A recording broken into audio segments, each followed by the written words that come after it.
Belum masuk penjara, bukan nggak akan, belum. Tunggu aja, percaya omongan Dewi Persik udah. Lagian kan gue udah bilang, gue gak gila-gila masuk surga, say. Gue mah di neraka juga udah gak apa-apa. Katanya Islam, tapi tidak menghargai Habib, tidak menghargai Kiai. Dari mana lo? Apalagi bacaan sholat lu permainkan lu. Jengger senggol orang terus, tapi itu orang nggak pernah masuk penjara. Tenang, belum. Memang lagi dimanfaatin sama kita. Tunggu, ya. Belum masuk penjara, bukan nggak akan, belum. Tunggu aja, percaya omongan Dewi Persik udah. Omongan Dewi Persik ini ada malaikat lewat nih, sallallahu alaihi Muhammad loh. Lagi lo, ya, kena lo. Nih dia mami sayang terus berbuat baik ya, Mi jangan terpancing sama sebelah. Ngapain terpancing sama sebelah? Dia itu cuma berani congor, gak akan berani sama saya. Diinjek kepalanya aja diem dia, ya. Kapa dia bilang berani melawan apa kiai melawan apa kemarin itu? Melawan Habib. Lu nggak berani lu, Jengger. Lu bukan berani lo. Tapi lu itu dilindungi sama polisi, dijagain. Bukan karena lu. Semua orang-orang yang dalam keadaan terhimpit masalah dan yang lain-lain pasti dapat perlindungan hukum. Bukan berarti lu bisa menghadapi orang-orang itu. Hati-hati lu, jangan macem-macem lu. Kalau masyarakat Islam itu marah, lu bisa kena lu. Jangankan siapapun, jangan sampai macem-macem lu ya. Lu kena karma, lu kena segala macamnya karena lu itu ibaratnya merendahkan orang lain, lu bisa kena lu, hati-hati lu ya. Jangan dukung orang yang suka masuk ke masalah orang. Orang kayak begitu itu ya gak bagus ya. Ada masalah orang ikut sosokan jadi jubir, mulutnya dia aja palsu, gimana ngomongannya gitu ya. 5 udah lagi biarin aja, ntar juga mati. Udah mati orang itu mah nggak ada job, say. Ya kan di blacklist sama MNC. Apa cuma dipakai sama Trans TV doang, sama yang lain TV-TV lain udah nggak dipakai dia. Ya, udah nggak dipakai dia, gimana mau dipakai? Orang nggak punya apa-apa, nggak punya prestasi apa-apa, sudahlah ya. Jadi yang makanya dia biar eksis udah dapat duit, dia ngomongin orang terus, ngomongin papan atas. Coba kalau dia papan atas, dia nggak akan mungkin ngomongin. Dia bukan level saya, level bawah dia, say. Yuk say, 1, 2, oke ya. Si Jengger itu kan kepingin naik daun, sentil Mas Baim, sentil Rachel, sentil siapa Rachel dia? Gue nggak tahu dia siapa. Tapi siapa lagi lah, gue nggak ngerti lah. Sentil Lesti lah, sentil ini siapa aja, dia mah bad attitude, makanya dia makanya dia itu dicekal di mana-mana. Ya, makanya dia itu nggak ada di MNC, nggak ada di MNC TV, nggak ada di SMN, nggak ada di blacklist, saya. Cuman TV Trans TV doang yang nggak blacklist dia ya. Hidung aja palsu, yang lain pasti palsu. Makin panas, sering ikut campur masalah orang lain.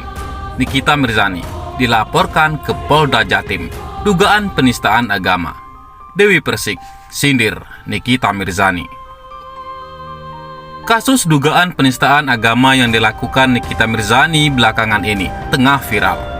Melihat hal itu, Dewi Persik diduga menyindir Nikita Mirzani dalam sebuah video hingga menyebut Al-Quran. Dewi Persik mengatakan seseorang yang mempermainkan bacaan sholat hidupnya nggak akan mulia. Parahnya lagi, orang tersebut menurutnya masuk golongan penghuni neraka. Kemarin dia mainin bacaan sholat. Iyalah, dia mainin bacaan sholat. Soalnya apa? Soalnya dia sukanya di neraka. Makanya dia mainin bacaan sholat. Jangan main-main, kata Dewi Persik. Menurut Dewi Persik, orang tersebut sudah tertutup pintu hatinya. Bahkan menurutnya, orang seperti itu walaupun diberikan ayat-ayat Al-Quran sekalipun gak akan mempan. Mau 30 juz keluar di Al-Quran, itu tidak akan bisa mempan. Tunggu saja itu azab kalau mempermainkan bacaan sholat, kata Dewi Persik. Selain itu, artis Nikita Mirzani disebut sering ikut campur masalah orang lain. Namun, ia sama sekali tidak mengelak dan justru membenarkan dugaan tersebut. Akan tetapi, ibu 3 orang anak itu mengaku punya alasan sendiri kenapa sering ikut campur urusan orang lain. Kalau gue akui suka ikut campur urusan orang. Tapi gue sudah meriset kasus tersebut dan gue berani speak up, ujar Nikita Mirzani. Mantan istri Dipo Latif ini merasa seperti netizen pada umumnya. Hanya saja komentarnya disorot lantaran dirinya seorang publik figur. Kalau netizen rata-rata kan ikut campur sebagai komen aja. Netizen sama gue sama aja. Cuma dia followernya nggak terkenal. Gue ini terkenal dan punya banyak follower, terang Nikita Mirzani. Lagi pula Nikita Mirzani nggak asal ikut campur urusan orang lain. Terkadang dia juga memilih bungkam. Kalau ikut campurnya nggak jelas, lebih baik diam dan jadi penonton yang baik. Kalau gue ikut campur itu, gue udah tahu semuanya, makanya speak up, kata Nikita Mirzani. Ada beberapa kasus yang memang gue nggak mau speak up karena gue nggak tahu, sambungnya lagi. Sementara itu, sejumlah orang yang mengatasnamakan dirinya sebagai komunitas Lora Madura atau Kolom melaporkan dugaan penistaan agama yang dilakukan selebritas Nikita Mirzani di Polda Jatim pada Selasa 26 Oktober. Ketua Kolom Jamaluddin menilai bahwa Nikita melecehkan sebuah bacaan niat dalam ibadah sholat. Jadi, itu masuk penistaan agama. Kami kesini mau melaporkan dia, kata Jamaluddin di gedung SPKT Mapolda Jatim.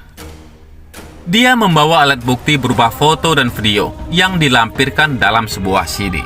Gambar dan diri di akun dia yang sampai saat ini belum diblokir pemerintah. Jadi, seakan-akan ini dibiarkan, ujar dia. Jamaluddin pengen ada upaya penegakan hukum atas perilaku artis tersebut yang dinilai menyinggung banyak orang dari suatu komunitas penganut agama tertentu. Kami, selaku umat Islam, sangat sakit hati terhadap perilaku dia yang sudah membuat mainan bacaan sholat maghrib, ucapnya. Selain itu, dia meminta pemerintah dan aparat penegak hukum segera menindaklanjuti secara tegas dengan menutup akun milik Nikita. Apabila tidak segera ditindaklanjuti, pihaknya akan melakukan aksi demonstrasi. Bukan hanya diblokir, tetapi harus ditetapkan sebagai tersangka. Kalau dalam waktu dekat dia tidak dipanggil, maka kami datang ke sini secara besar-besaran untuk aksi, tegasnya. Setelah laporan diterima, Jamaluddin dan anggota komunitasnya mendapat memo tanda terima berisikan surat dari Kolom bernomor 00525 Oktober 2021 perihal pengaduan pelecehan agama. Petugas penerima bernama Sumini dan surat itu berstempel basah bertuliskan Ditreskrimsus Polda Jatim. Sekedar diketahui, Nikita Mirzani telah membuat klarifikasi atas videonya yang viral dan banyak mendapatkan protes karena diartikan sebagai penistaan agama di Instagram pribadinya. Dalam klarifikasinya, Nikita menjelaskan bahwa dirinya tak melecehkan bacaan sholat. Video yang beredar adalah gambar yang tidak lengkap alias potongan, dan ada oknum-oknum yang berusaha menyudutkannya. Selain itu, 6 pernyataan Ustadz Dasat Latif untuk Nikita Mirzani. Yang pertama, figur kegaduhan Nikita disebut bukan sosok publik figur. Karena kalau publik figur harus memberikan contoh yang baik dari sikap maupun tutur katanya. Jadi dia bukan publik figur, tetapi publik kegaduhan, kata Ustadz Dasat Latif. Yang kedua, unfollow akun dan blok konten. Ustadz Dasat Latif meminta umat Islam tidak mempedulikan Nikita Mirzani. Menghadapi orang seperti ini, umat Islam harus bersikap tegas. Yang ketiga, konten gila.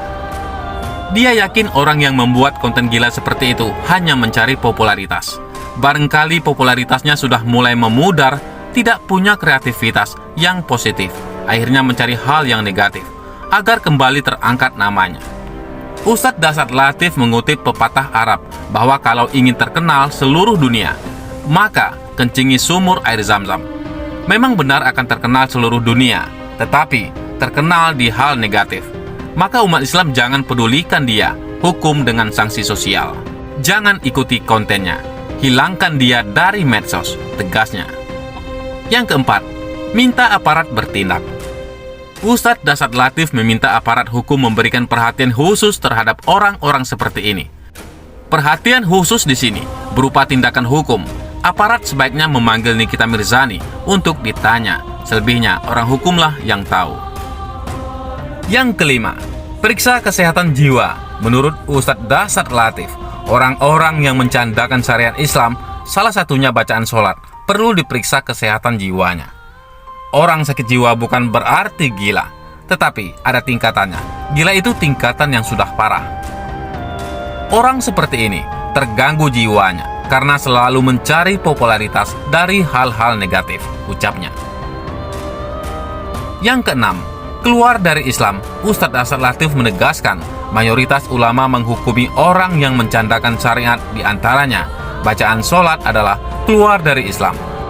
Karena agama itu dibangun dari keseriusan, didirikan dengan keteguhan akan keyakinan. Jadi, kata Ustadz Asad Latif, kalau ada orang yang mencandai atau mempermainkan, apalagi itu bagian dari rukun Islam, sudah jelas hukumnya. Ulama bisa menghukumnya dengan mengkategorikannya keluar dari Islam atau kafir. Pungkas Ustadz Asad Latif. Bagaimana menurut pendapat Anda?